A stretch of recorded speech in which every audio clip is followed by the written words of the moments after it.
ilaha illallah, la ilaha illallah, Muhammadur Rasulullah. Bismillahirrahmanirrahim. Ini saya diberikan tema tentang ini ya. Saya mohon maaf nih, mungkin di sini banyak yang sudah lebih dalam gitu ilmu agamanya gitu. Kalau ini ya mungkin kalau ada salah saya mohon maaf, mohon koreksinya. Ini hanya dari sharing yang saya rasakan, saya lihat bagaimana Islam itu begitu indah gitu ya, sampai tadi yang seperti Ibu bilang gitu ya, istilahnya ya apa yang ada di dunia ini ya sudah nggak ada artinya lagi gitu dibandingkan ketika kita bisa mendapat hidayah, nikmat iman, nikmat Islam. Ya, mungkin berawal dari makna Islamnya sendiri ya. Yang saya tahu Islam itu kan artinya selamat gitu ya. Juga secara syariat artinya adalah menyerahkan diri kepada Allah Subhanahu wa taala dengan mentauhidkannya, kemudian tunduk kepada Allah dengan ketaatan kepadanya, berlepas diri dari kesyirikan dan pelakunya. Intinya di sini kan ya Islam. Kemudian selanjutnya, nah ini ayat-ayat favorit saya gitu ya, ketika saya menemukan ayat ini gitu, itu yang membuat saya semakin mantap sebenarnya dengan Islam ini gitu ya. Pertama dari Quran surat Al-Maidah ini dikatakan pada hari ini telah aku sempurnakan agamamu untukmu, telah aku cukupkan nikmatku bagimu, telah aku ridhoi Islam sebagai agamamu. Ini ayatnya sebenarnya Al-Maidah ayat 3 ini panjang banget gitu ya, tapi di dalamnya itu terselip ini gitu. Kemudian sungguh engkau Muhammad tidak dapat memberi petunjuk pada orang yang kau kasih, tetapi Allah memberi petunjuk kepada orang yang dia kehendaki dan dia mengetahui, lebih mengetahui bahkan ya orang-orang yang mau menerima petunjuk dari Al-Qasas ayat 56. Kemudian selanjutnya, nah di sini sebenarnya pesona keindahan Islam itu banyak banget gitu ya. Kalau diselami itu luas banget gitu ya, semakin dalam banget gitu. Nah tapi mungkin kalau bisa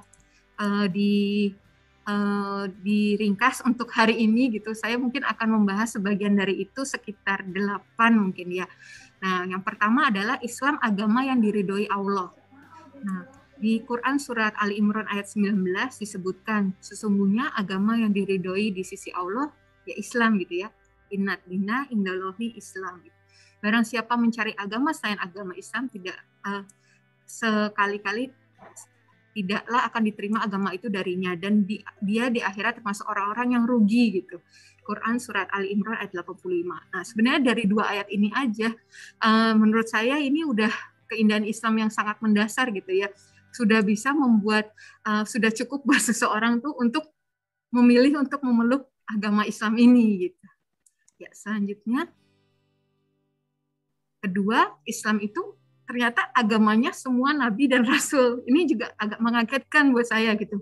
Masa sih gitu ya, waktu awal-awal gitu ya, bukankah banyak gitu ya agamanya gitu kan.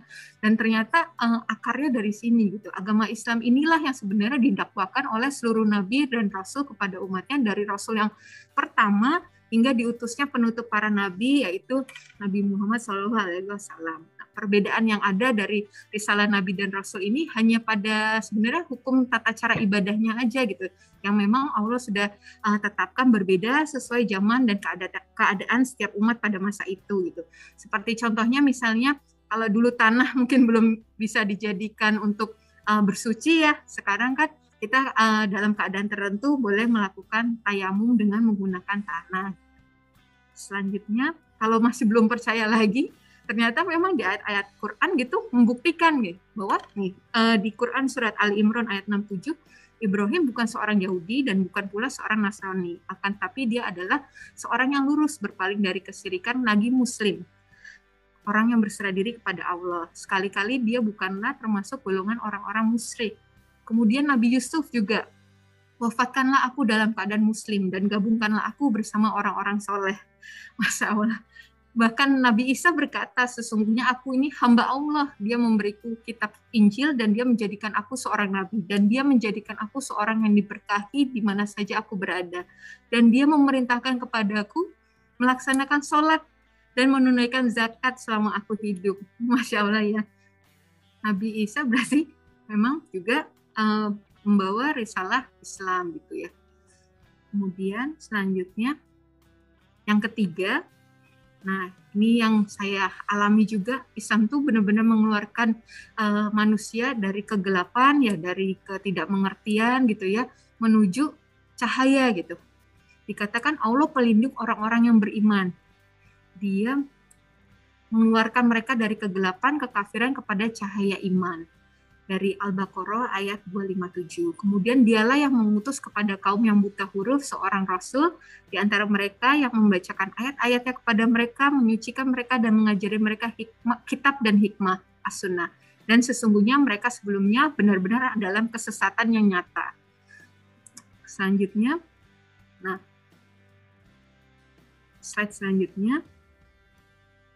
Ternyata benang merahnya seperti ini. Memang awalnya itu manusia memang berada di atas Islam ya, mentauhidkan Allah gitu, dalam beribadah gitu. Kemudian umat manusia secara menyeluruh berada pada masa kejahiliahan, kesyirikan, kezaliman dan kerusakan sampai akhirnya Allah mengutus Nabi Nuh yang pertama ya, alaihissalam, menyeru manusia pada tauhid. Demikian seterusnya Allah mengutus para rasul silih berganti hingga sampai kepada Nabi Muhammad yang diutus untuk kepada manusia keseluruhan. Nah, Islam ini mengeluarkan manusia dari kesyirikan ya, menuju cahaya tauhid, mengeluarkan manusia dari kegelapan maksiat menuju cahaya iman. Selanjutnya, ya, ini saya lihat juga Islam adalah agama fitrah gitu. Ada hadis riwayat Al-Bukhari dan Muslim dari sahabat Abu Hurairah radhiyallahu anhu, semua bayi itu terlahir di atas fitrah Islam gitu ya. Maka kedua orang tuanya lah yang menyebabkan menjadi Yahudi, Nasrani atau Majusi gitu. Ini saya dapat ini waktu di pondok pesantren ya, Umi Irena Handono, waktu itu saya kaget gitu karena oh begitu Umi gitu. Saya nggak pernah ngira ada ini gitu. Kemudian Islam adalah agama yang manusia dilahirkan di atasnya. Inilah fitrah yang Allah tetapkan atas seluruh manusia. Oleh karena itu seluruh syariat Islam bisa diterima oleh akal sehat kita, oleh fitrah yang selamat gitu. Tidak pernah bertentangan dengan fitrah dan akal kita ya, dan jauh dari kontradiksi gitu. Makanya disebutkan di Quran surat An-Nisa ayat 82, maka tidaklah mereka menghayati mendalami Al-Quran. Sekiranya Al-Quran itu bukan dari Allah, pastilah mereka menemukan banyak hal yang bertentangan di dalamnya. Dan Masya Allah ternyata kita tidak menemukan itu ya di dalam Al-Quran gitu. Selanjutnya, nah ini yang paling benar saya lihat betul gitu, bahwa Islam adalah agama ilmu ya. Benar-benar semuanya itu harus diperkokoh sama bukti yang kuat gitu. Kalaupun sudah ada hadisnya, kita masih lihat lagi lah. Hadisnya sahihkah, hasan, atau dhaif, seperti itu gitu. Ada tingkatannya lagi, itu Masya Allah. Nah, yang saya lihat gitu, ada lebih dari 70 ayat di dalam Al-Quran yang isinya tuh mengajak kita untuk berpikir, untuk belajar itu. Ada kalimat, maka apakah kamu tidak dapat mengambil pelajaran daripadanya, maka apakah kamu tidak memikirkannya, maka apakah kamu sekalian tidak mengerti, demikian itu diperintahkan kepadamu supaya kamu memahaminya. Itu banyak sekali kan ya ayat-ayat di dalam Al-Quran yang isinya seperti itu. Jadi saya lihatnya kalau di Islam itu kita justru harus berpikir dulu baru beriman, bukan udah imanin aja gitu, pikirnya nggak usah atau nanti aja gitu, tapi justru pikirkan dulu gitu ya, renungkan dulu gitu. Nah, dari situ iman kita timbul gitu ya, didasari oleh dalil-dalil, bukti-bukti yang kuat gitu. Nah, iman yang didasari dalil-dalil yang jelas ini membuktikan bahwa memang Islam itu adalah syariat yang benar-benar datang dari Allah Subhanahu wa Ta'ala sendiri gitu. Dan memang kita tahu ya di hadis riwayat Ibnu Majah bahwa menuntut ilmu itu wajib atas setiap muslim, betul ya. Dan saya baru belajar lagi juga, ada kelas ya, sebenarnya mau belajar tentang ketauhidan lagi gitu, dan di awalnya itu materinya justru tentang pengagungan terhadap ilmu sendiri gitu. Dikatakan bahwa ketika hati kita itu penuh pengagungan terhadap ilmu, maka semakin itu pula ilmu itu bisa lebih mudah masuk ke dalam kita dan kita bisa lebih menerima ilmu tersebut gitu. Jadi begitu kita menghargai ilmu sendiri itu maka insya Allah gitu kita akan bisa menjadikan itu ilmu yang bermanfaat buat diri kita juga buat orang lain. Kemudian ini yang tadi udah saya sampaikan ya. Selanjutnya, nah Islam ini adalah agama yang betul-betul dijaga ya dari perubahan gitu. Masya Allah gitu. Terutama ya paling terlihat dari sumber hukum sendiri gitu, yaitu Al-Quran dan hadis gitu. Nah, seperti janji Allah ya di Quran surat Al-Hijrah ayat 9, sesungguhnya kamilah yang menurunkan Al-Quran dan sesungguhnya kami benar-benar memeliharanya. Terbukti tidak ada satu lafaz pun dari Al-Quran yang dapat diubah bahkan sejak 14 abad yang lalu gitu. Allah juga terus menjaga keberadaan generasi-generasi yang senantiasa mengikuti jejak dari Rasulullah dan para sahabatnya. Banyak hafiz-hafiz Quran ya yang kalaupun ada yang menyesatkan, banyak yang hafal gitu ya, pasti langsung tahu, mungkin langsung nengok gitu kalau yang udah hafiz ketika imam misalnya pun imam sholat lupa gitu bacaan sholat pun ada yang langsung membetulkan gitu. Masya Allah gitu ya, sebegitunya Allah menjaga gitu dari isi Al-Quran ini. Bahkan masih ditantang ya untuk membuat satu surat pendek semisal Al-Quran pun sampai hari ini belum ada yang bisa menyainginya dan membuatnya. Kemudian selanjutnya, nah ini adalah Islam itu merupakan agama yang mudah gitu. Saya agak gimana ya waktu mendapatkan statement ini tuh agama yang mudah gitu ya. Bagi saya yang bukan terlahir sebagai seorang muslim itu saya pikir kayaknya banyak yang saya harus pelajarin gitu ya. Nggak mudah-mudah banget, tapi ternyata ini memang betul gitu ya bahwa akidah Islam itu adalah akidah yang mudah sebenarnya, yang sederhana karena memang sudah sesuai dengan fitrahnya penciptaan manusia. Kalau Allah konsepnya Tuhan ya seperti itu, konsepnya Allah ya seperti itu, nggak usah ditambahkan dikurangkan gitu ya. Siapa yang berpegang dengannya ya ia akan dapat semuanya itu dimudahkan oleh Allah gitu. Ternyata maksudnya seperti ini gitu ya. Dan demikian pula semua syariat Islam ada dari ibadahnya, dari muamalahnya, dari akhlak-akhlak yang diajarkan dalam Islam itu semuanya mudah gitu. Mindset kita adalah bahwa itu semuanya mudah dan akan dimudahkan oleh Allah gitu, dan akan mendatangkan maslahatan untuk atau kebaikan buat kita nggak hanya di akhirat nanti, di dunia ini pun sudah kita rasakan tadi ya, banyak manfaat dari gerakan sholat yang bisa kita rasakan dalam tubuh kita. Kemudian kemarin saya ada baru share di channel YouTube itu manfaat bersiwak, Masya Allah itu ternyata manfaatnya untuk kesehatan gigi dan mulut kita tuh luar biasa banget gitu. Selanjutnya, nah ini kalau masih ragu benar Islam agama yang mudah. Dan ternyata memang janji Allah dalam Quran surat Al-Maidah ayat 6, Allah tidak hendak menyulitkan kamu, tetapi Dia hendak membersihkan kamu dan menyempurnakan nikmatnya bagimu supaya kamu bersyukur. Jadi semua ini tujuannya yaitu agar semakin sempurnalah nikmat kita, supaya kita semakin bersih, supaya kita lebih banyak bersyukur gitu.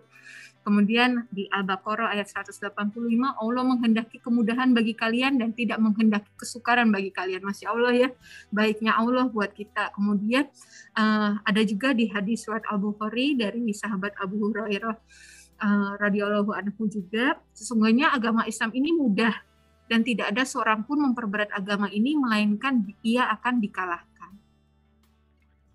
Saya lihatnya gini, waktu itu kalau misalnya saya tadinya benar-benar taunya waktu sholat ya seperti sholat wajib ya waktunya sudah ditentukan itu. Nah ada saatnya ketika waktu itu saya, anak-anak saya waktu di Ponpes sempat demam berdarah tiga-tiganya, dan itu kami berangkat itu sebelum zuhur dan sampai bisa dapat kamar itu menjelang maghrib gitu. Saya sempat gini, sementara kanan kiri tuh gendong anak gitu ya, yang lagi lemes banget demam berdarah, dan nggak bisa sholat berarti kan sampai udah mau maghrib itu. Sampai akhirnya itu anaknya Umi Irin, saya baru tahu kalau sholat tuh bisa di kodo ya, di jamak kayak gitu. Masya Allah ternyata ada ya solusinya untuk yang sedang ada uzur ya, sedang ada ini ternyata dimudahkan. Intinya apa sih sholat, dibilang gitu. Untuk mengingat Allah kan, ya udah kita sholat dengan tadi dikasih tahu caranya seperti itu. Kalau mau dijamak seperti itu. Kemudian juga kapan hari pernah nggak ada ayat, ya udah bisa tayamum seperti itu. Kemudian banyak hal yang memang dimudahkan gitu. Ketika saya lagi bayangin gimana ya kalau sampai orang yang sakit lutut dan sebagainya untuk bisa sholat, ternyata duduk pun boleh, berbaring pun sekalipun lagi sakit pun boleh. Itu benar-benar nggak sesulit yang terlihat gitu ya. Ternyata banyak solusi untuk kita tetap beribadah dan mengingat Allah seperti itu. Selanjutnya, nah ini terakhir, Islam adalah agama yang sempurna banget gitu ya, sampai udah berusaha mencari gitu ya, di mana ya ini komisnya. Nah, ternyata dan kami turunkan kepadamu Alkitab Al-Quran untuk menjelaskan segala sesuatu dan petunjuk serta rahmat dan kabar gembira bagi orang-orang yang berserah diri. Dari Quran Surat An-Nahl ayat 89. Nah, seseorang yang melihat Islam akan menyaksikan bahwa segala yang dibutuhkan oleh manusia itu ada di dalamnya gitu. Nggak ada satu perkara pun yang dibutuhkan oleh manusia selain hal itu ada pasti di dalam Al-Quran dan Sunnah gitu ya. Nggak hanya hubungan manusia dengan dirinya sendiri, dengan sesama, dengan Allah, bahkan terhadap makhluk lain ya, dengan binatang, dengan jin, bahkan itu ada semua di situ. Nah, Islam adalah agama yang mengajari umatnya berbuat baik, ihsan gitu. Bahkan semua syariat Islam itu sebenarnya ya ihsan gitu ya. Tapi ya sekarang memang fitnahnya itu malah sepertinya Islam itu tidak seperti yang ini gitu. Islam itu sebenarnya rahmat bagi seluruh alam, rahmatan lil alamin gitu. Nah, di sini saya mau share sedikit mungkin kepribadian seorang Islam tadi ya, berbuat baik Islam, kepribadian seorang Muslim dari Risalah Hasan Al-Banna gitu. Kira-kira ada 10 di sini. Insya Allah kita semua belajar memperbaiki diri untuk memiliki kualitas kepribadian seorang Muslim seperti ini, yaitu yang memiliki akidah yang bersih, ibadah yang lurus, akhlak yang kokoh, mampu mencari penghidupan, kemudian wawasan yang luas. Nah, tadi mampu mencari penghidupan juga, Masya Allah, bukan buat diri kita sendiri ya, tapi juga supaya kita bisa lebih banyak lagi berbagi dengan orang lain. Kemudian wawasan yang luas, fisik yang kuat, pejuang diri sendiri terhadap hawa nafsu ya. Kemudian urusan yang teratur. Saya lihat Islam itu tertib ya. Gitu, sejak di Islam itu semuanya itu yang saya rasakan, apalagi waktu 3 bulan pertama di Ponpes itu, suasana itulah ketertiban gitu ya.